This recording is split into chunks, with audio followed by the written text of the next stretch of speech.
Bonjour à toutes et à tous, j'espère que vous allez bien. On se retrouve pour le brief du samedi 8 février, il est 11h42. Aujourd'hui, on va parler donc des news économiques de la semaine à venir, du ratio long and short, du funding, open interest, des liquidations. On regardera ce que font les whales en finissant par l'analyse technique de Bitcoin. Mais avant ça, on va regarder donc ce qui s'est passé hier et il y a eu pas mal de choses. Donc déjà hier, on a, TP le trade, que je vous avais call donc le, 6 février, donc c'était il y a 2 jours. On avait pris ce trade, donc qui était vraiment, Gucci parce que, voilà, le but était de venir, chercher donc soit une des 2 liquidités, donc c'était soit celle-ci, on venait liquider ici et derrière on aurait short, dans cette zone pour venir chercher donc la liquidité en dessous. Donc chose qu'on n'a pas faite parce que tout simplement, on n'a pas pris la liquidité, donc on n'a pas short. Mais en revanche, lorsqu'on a pris la liquidité ici, on avait validé un changement de tendance juste ici. Quand on zoome un petit peu, on voit qu'il y a un changement de tendance qui s'était validé juste ici. Donc c'était plus du M5. Là, on est du M15, pardon. Là, on est en M5. Mais bon, vous avez compris le principe. On a validé notre changement de tendance juste là. Donc derrière, on est rentré dans la zone OTE juste ici. Et derrière pour venir chercher donc les liquidités qui traînaient, dans le FVG qu'on avait juste ici, au-dessus de l'equal high qu'on avait ici. Donc voilà, c'était un plan assez simple. Derrière, ce qu'on a fait, c'est qu'on a TP, quasiment, 80 donc dans cette zone-ci. Ensuite, quand on a eu le ravalement, qui a été vraiment très franc juste là, je me suis dit: «OK, bon, il y a un autre trade à prendre. On peut potentiellement retenter, une entrée», donc ce qui lisse notre prix.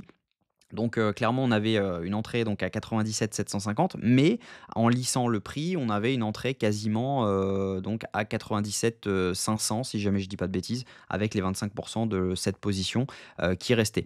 Donc clairement voilà, on a TP ensuite dans le FVG qui était juste ici.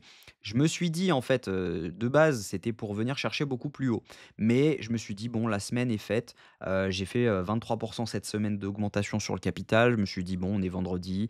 Il était, 17 heures, quelque chose comme ça, voilà, il était 16h50. Je me suis dit: «Bon allez, je clôture mon trade, ma semaine est finie» et au final j'ai bien fait, il y a une petite part de chance là-dedans, mais en attendant, voilà, le trade est validé, donc on a, 2,31 R sur ce trade-ci et 4,52 sur l'autre, donc ce qui fait, presque 7. Donc vraiment, vraiment intéressant en 2 trades, en 2 jours 7 sur le d'augmentation sur le capital si jamais vous aviez risqué 1. Clairement, c'est pas mal, sachant que la plupart risquent au moins 10 de je le sais, par témoignage que beaucoup risquent plus de 1 par trade, même si jamais ce n'est pas la méthode à faire. Donc maintenant, ce qu'on voit, c'est que, voilà, on a liquidé donc les 2 equal high que nous avions et les equal high, equal low que nous avions. On a repris le FVG qu'on avait juste ici, donc il n'est plus d'actualité. On a quand même un FVG à venir prendre juste ici, donc on va se le noter parce que celui-là, il est quand même on l'a pas fil entièrement, même si on en a pris un bon bout, on l'a pas fil entièrement. Donc ce FVG en M5 est, bon à prendre si jamais on revient dedans. À mon avis, il y aura un scalp à tenter dedans. Donc on va le noter, FVG M5. Et donc maintenant, le but va être de savoir, est-ce que on revient chercher donc la liquidité qu'on a en dessous, qui est en train de s'accumuler quand même pas mal. On voit que là, c'est en train d'accumuler pas mal, même si on peut très bien rebondir maintenant, hein. On a quand même pris la liquidité de la grosse mèche juste ici, même si, voilà, je pense qu'il y a des chances de venir chercher cette liquidité. Et il va falloir analyser les datas pour savoir si on a une chance de venir chercher donc cette zone d'order block qu'on a juste ici, donc l'order block H1 qu'on a front run depuis le début, donc depuis de ce range, on a front run donc tout l'order block, on a juste simplement mèche dans le FVG juste avant. Donc potentiellement, je pense que ça peut être une target à venir chercher, je ne longuerai pas maintenant en tout cas, parce que, voilà, je préfère me faire front run, et que ça parte sans moi plutôt que d'avoir une entrée pourrie et potentiellement me faire stop loss parce que vous allez voir qu'il y a énormément de liquidations à venir chercher en bas. Au niveau news économique de la semaine, faites attention, on va avoir pas mal de choses cette semaine à voir. Mardi à 16 heures, on va avoir une déclaration de Powell, donc qui est le président de la Fed, en prévision de mercredi, parce que mercredi à 14h30, on aura les chiffres sur l'inflation américaine. Attendez-vous à avoir du mouvement mercredi surtout. Et à 16 heures, on aura une déclaration de Powell, donc potentiellement, on pourrait avoir des lapsus révélateurs sur une potentielle baisse des taux à venir. Donc faites attention à ça. Mardi, mercredi, on risque d'avoir pas mal de mouvements. On va avoir également, sinon jeudi, le prix à la production mensuel qui est un peu impactant pour les marchés. Mais sinon, voilà, on n'a pas des news ultra importantes en dehors de mercredi, de mardi et mercredi. Donc faites attention, mardi, mercredi, on risque d'avoir du mouvement entre 14 heures et 16 heures. Au niveau, crypto bubble, bon, bah, vous l'avez bien compris, hein, on a dump sur, Bitcoin, donc les alts ont suivi. On a du rouge majoritairement partout. On a quand même quelques alts qui sortent du lot, mais bon, c'est pas les meilleurs projets, donc voilà, à mon avis, on va rebond sur les alts, mais voilà, tant que Bitcoin ne remonte pas complètement et n'a pas fini de liquider ce qu'il y a à liquider, je pense que, voilà, les alts peuvent encore prendre un tout petit peu cher. Donc clairement, tant qu'on n'a pas de bottom sur Bitcoin, je ne toucherai pas aux alts pour trader. Si jamais on regarde au niveau des funding open interest, qu'est-ce qui s'est passé, donc est-ce que les gens sont plutôt en short ou en long? Bah, on voit clairement juste ici, on a une hausse de l'open interest avec une hausse des funding. Donc ça veut dire que tout du long ici, c'était uniquement du long qui s'est ouvert. Donc par conséquent, c'était assez évident de venir clôturer son long quand on arrivait juste ici parce qu'on avait fait notre prise de liquidité. On voit que les gens sont en train de long. Donc par conséquent, il y a des liquidités maintenant qui s'accumulent au sud et ça n'a pas manqué. On est venu chercher les liquidités. Donc qu'est-ce qu'on voit ensuite? On voit une baisse de l'open interest avec une baisse des fundings, ce qui veut dire par conséquent qu'on a énormément de longs qui se sont fait sortir, donc qui se sont fait liquider. Ensuite, on revoit donc des shorts s'ouvrir, on voit une hausse de l'open interest avec une baisse des fundings qui sont même passés négatifs. Donc ça veut dire que juste ici, potentiellement, c'est que du short qui s'est ouvert majoritairement. Et ensuite, on voit quoi?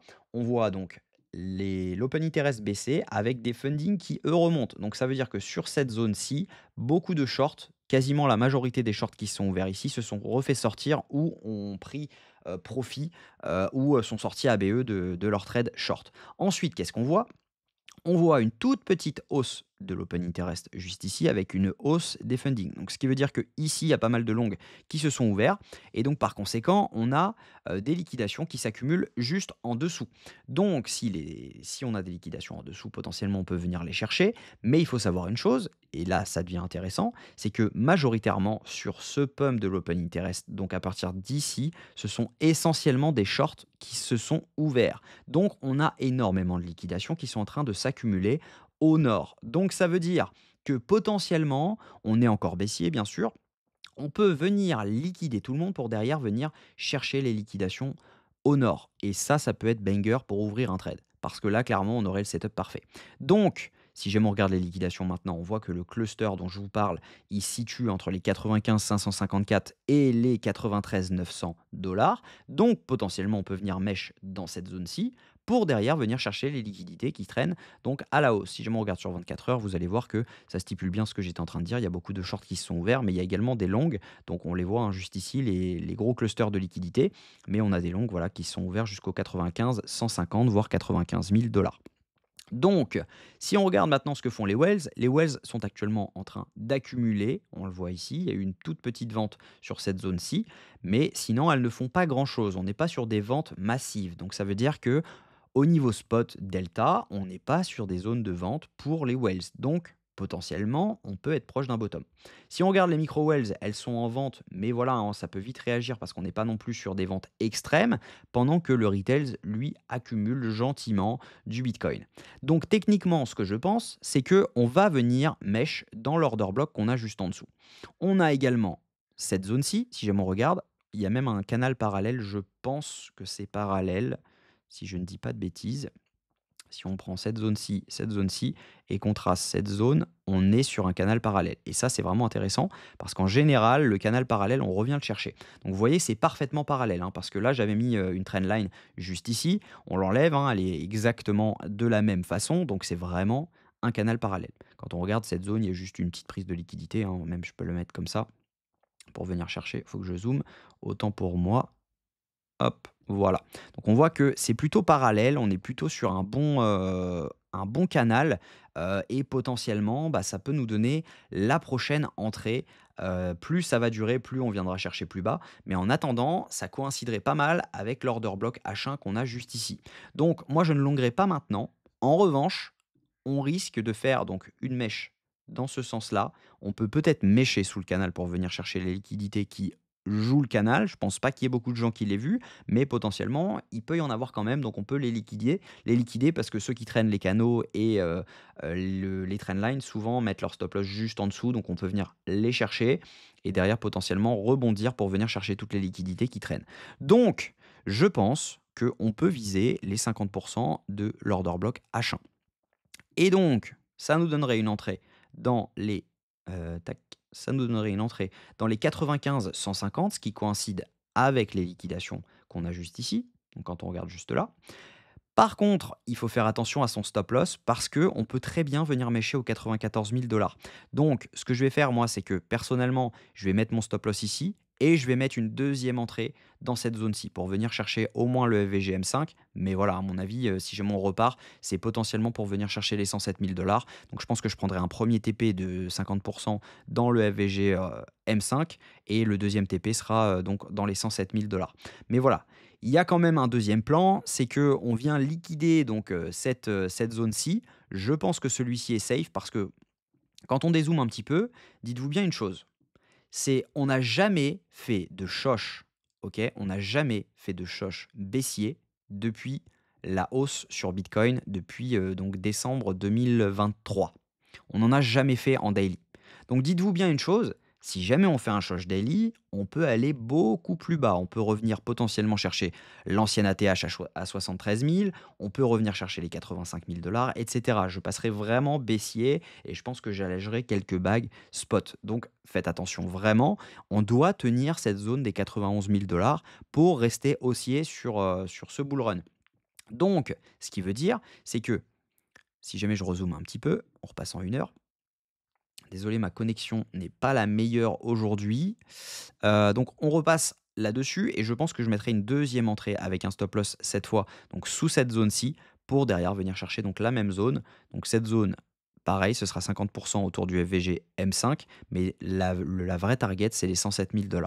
Et là, par contre, c'est un RR qui est vraiment conséquent parce qu'on est sur un RR de 8,62 et un RR de 11,59 si jamais ça passe. Donc voilà, voilà le plan. Je pense que voilà, on est sur quelque chose qui peut passer. Je pense que cette probabilité-là a le plus de chances de se réaliser. Il faudra bien prendre des TP partiels pour, se sécuriser parce que bien sûr, on peut très bien venir mèche juste ici, reprendre les liquidités juste là et derrière pouvoir repartir pour prendre le deuxième ordre et là on pose un bottom. Donc il faudra quand même se sécuriser un petit peu quand vous êtes à RR de 1, 2, prendre des profits. Donc voilà, voilà le plan. Je vais le poster sur le Discord, n'hésitez pas à le rejoindre, il est 100% gratuit. N'oubliez pas, demain il y a un giveaway, vous pouvez gagner donc 50 $, il suffit juste de cliquer sur ce bouton-ci pour participer. Je demande rien en échange, c'est vraiment cadeau, donc n'hésitez pas à le faire. Et sinon, vous avez également accès donc, au groupe de discussion avec plus de 1284 personnes. Vous avez également accès aux calls, donc qui sont juste ici. Donc là, je donne tous mes calls. Là, vous voyez que c'était donc le call du long dont je vous ai parlé à RR de 4,5. Et ça, c'est le deuxième call. Donc voilà, vous avez également accès à une formation gratuite, des coachings. Donc je ne prends pas tout le monde. Les coachings sont payants, bien sûr, ils ne sont pas gratuits. Donc il faut être motivé et surtout, il faut être à l'heure quand on prend rendez-vous parce que sinon, j'annule et on ne reprendra pas de rendez-vous ensuite. Donc soyez à l'heure ou prévenez-moi si jamais vous êtes en retard. Donc voilà, voilà le plan. J'espère que cette vidéo vous a plu. Si c'est le cas, je vous invite à vous abonner, à liker cette vidéo et à commenter ce que vous en pensez. On se retrouve demain à la même heure. Prenez soin de vous. À demain.